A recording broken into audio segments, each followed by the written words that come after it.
Saudara, Mahkamah Agung menanggapi sindiran Presiden Prabowo Subianto soal vonis ringan koruptor. Jubir MA bilang pernyataan Presiden adalah penegasan bukan intervensi. Juru bicara Mahkamah Agung, Yanto, menjelaskan pernyataan dari Presiden Prabowo terkait dengan koruptor yang merugikan negara hingga triliunan rupiah harus divonis 50 tahun pidana penjara adalah bentuk penegasan dari seorang presiden. Sementara terkait polemik vonis ringan Harvey Muiz, Yanto bilang jika memang terbukti merugikan negara ratusan triliun, vonis hakim akan berbeda. Dari Mahkamah Agung, kalau statement beliau selaku presiden itu menganggap itu bukan intervensi.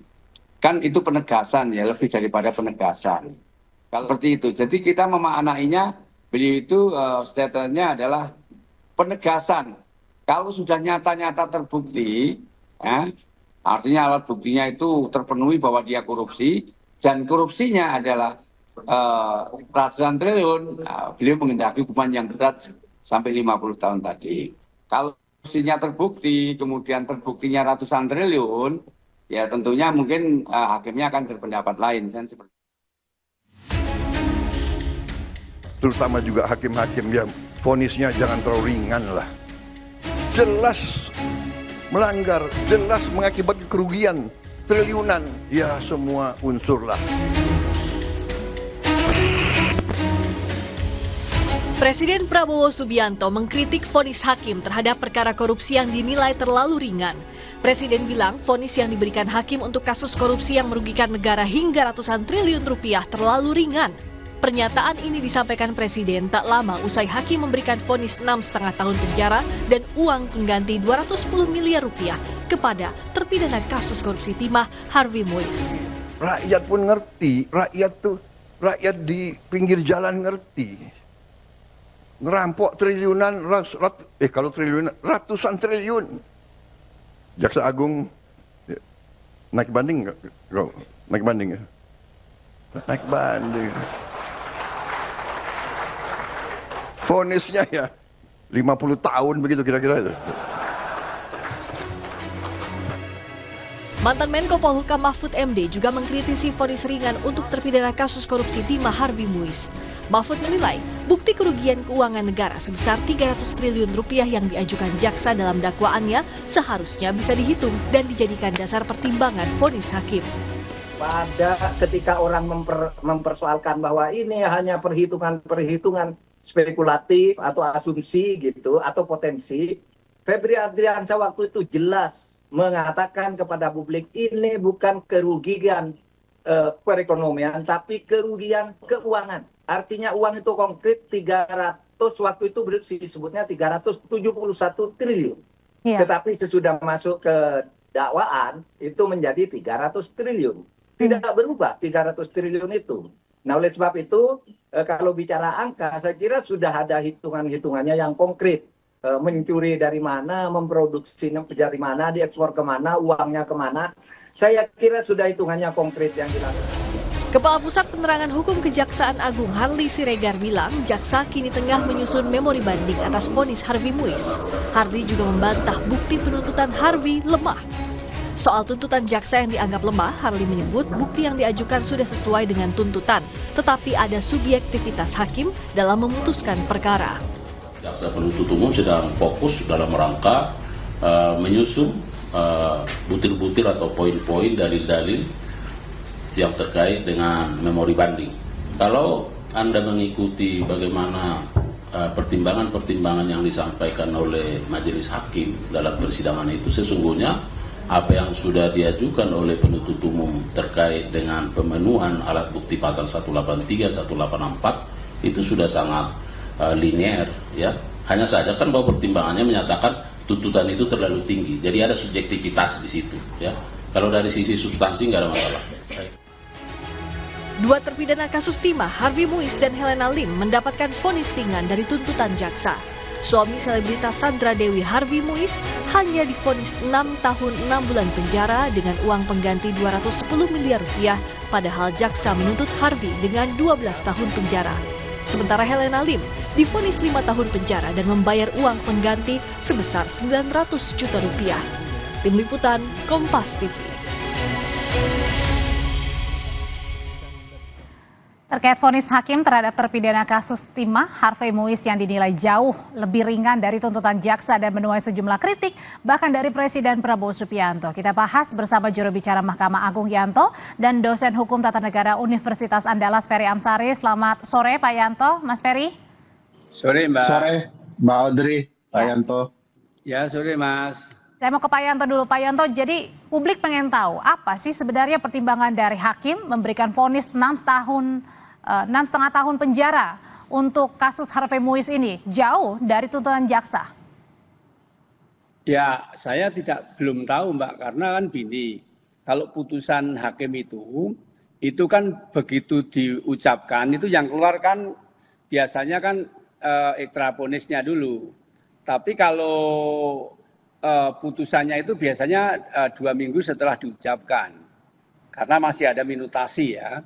Nah, sehingga kami juga belum pernah membaca apa pertimbangannya sehingga majelis hakim itu menjatuhkan vonis lebih ringan daripada tuntutan jaksa. Ya, kalau kita sudah membaca tentunya ya kita akan memahami, oh seperti itu pertimbangannya, sehingga hakim memberikan putusan lebih ringan dari tuntutan jaksa. Tapi Pak Yanto, Gimana? Mengutip dari pernyataan Bapak nih, yang menyatakan bahwa jika terbukti ada kerugian negara ratusan miliar begitu ya, atau triliun, ini vonis hakim bisa berbeda. Apakah ini artinya membuktikan bahwa bukti-bukti yang dikeluarkan jaksa selama sidang begitu, ini tidak kuat? Ya saya belum tahu karena belum membaca. Cuman kan saya menggarisbawahi waktu saya ditanya statement presiden itu kan begitu. Nah saya katakan bahwa beliau itu bukan intervensi, tapi beliau itu penegasan terhadap asas keadilan.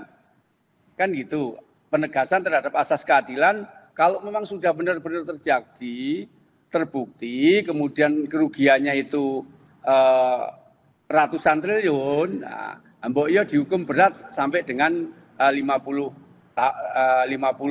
tahun kalau nggak salah seperti itu. Nah, saya katakan bahwa itu penegasan seorang kepala negara terhadap asas keadilan gitu. Oke, kalau gitu saya tanyakan ke Mas Ferry deh. Mas Ferry, saya minta pandangannya. Kira-kira apakah benar karena memang jaksa ini tidak cukup bukti begitu ya pada saat di persidangan menghadirkan bukti-bukti bahwa benar Harvey ini melakukan kerugian dalam korupsi timah sampai dengan 300 triliun rupiah, makanya membuat vonis hakim ini ringan?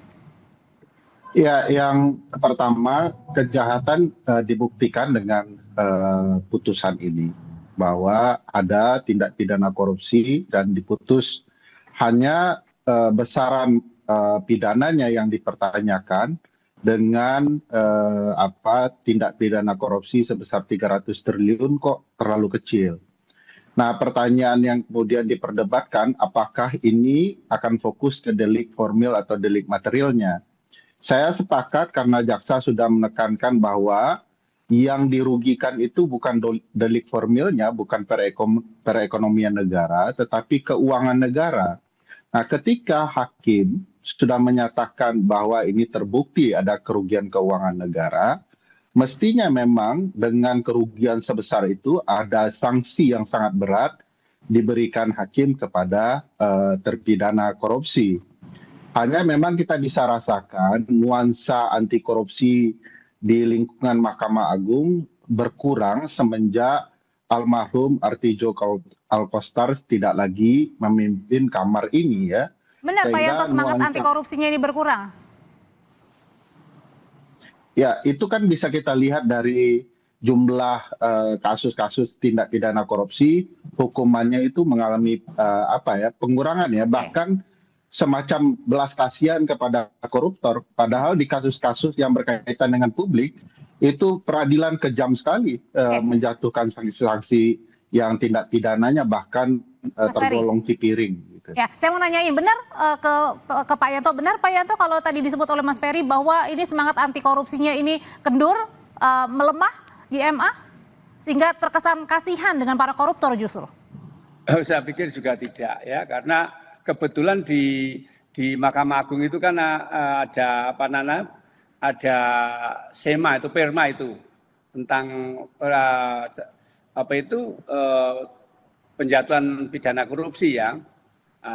Cuman kadang kalau seperti yang terjadi di Jakarta Pusat ini, saya sendiri belum membaca putusannya, sehingga saya juga nggak bisa komentar. Di sisi lain memang saya juga tidak boleh mengomentari putusan Pengadilan Negeri Jakarta Pusat karena hakim itu terikat kode etik untuk tidak mengomentari putusan hakim lain, baik itu putusan judek fakti maupun judek juris, Mbak. Jadi artinya semangat untuk anti korupsi masih kuat di sana. Oh jelas. Meskipun kemarin dalam vonis juga hakim bilang bahwa salah satu yang mempertimbangkan adalah karena berlaku sopan, punya keluarga, Pak Yanto. Ya, jadi begini, hakim itu itu kalau kita membaca ketentuan pasal 197 KUHP itu, hakim sebelum menjatuhkan putusan kepada terdakwa wajib mempertimbangkan hal yang memberatkan dan yang meringankan.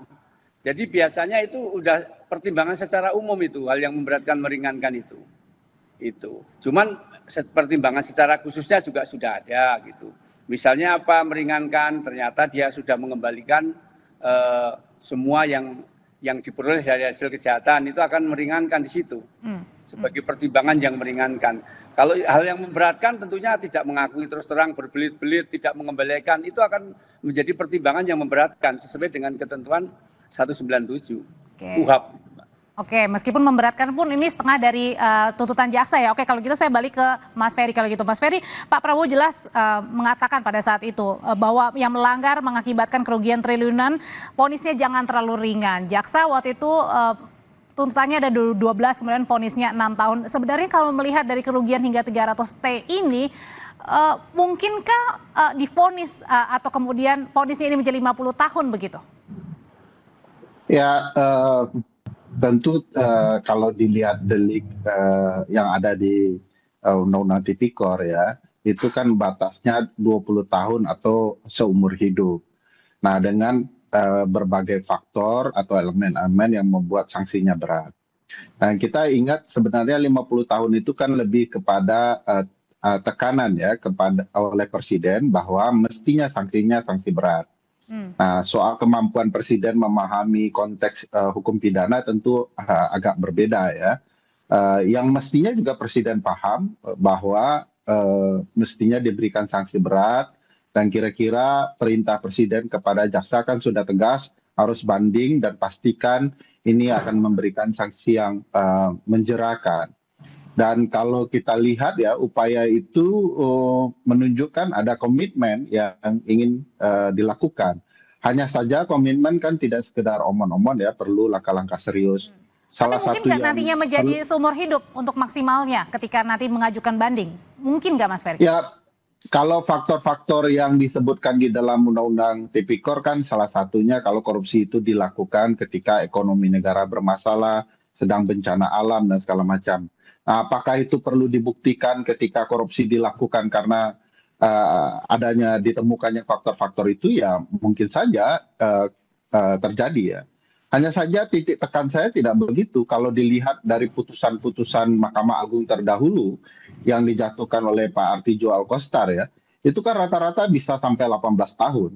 Nah, 18 tahun itu cukup menjerakan orang-orang yang bergelut di dunia bisnis dan politik kalau kemudian mereka mencuri uang negara dan kemudian perlu diberikan sanksi yang berat.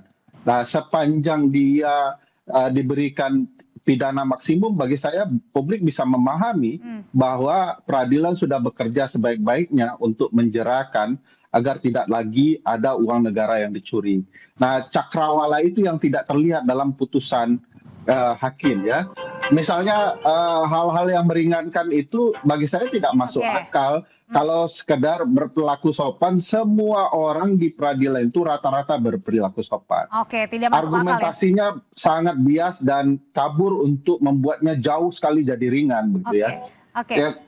Baik, kalau gitu saya mau kembali ke Pak Yanto kalau itu. Pak Yanto, sebenarnya ini kan masih jadi trending topik juga di media, dipertanyakan ke masyarakat. Kalau bahkan ada yang bilang ada koruptor yang tidak merugikan sampai 300T saja dihukumnya lebih berat begitu. Yang ini 300T dihukumnya ringan. Apa pembelaan atau yang ingin disampaikan nih dari Mahkamah Agung terkait dengan anggapan seperti ini?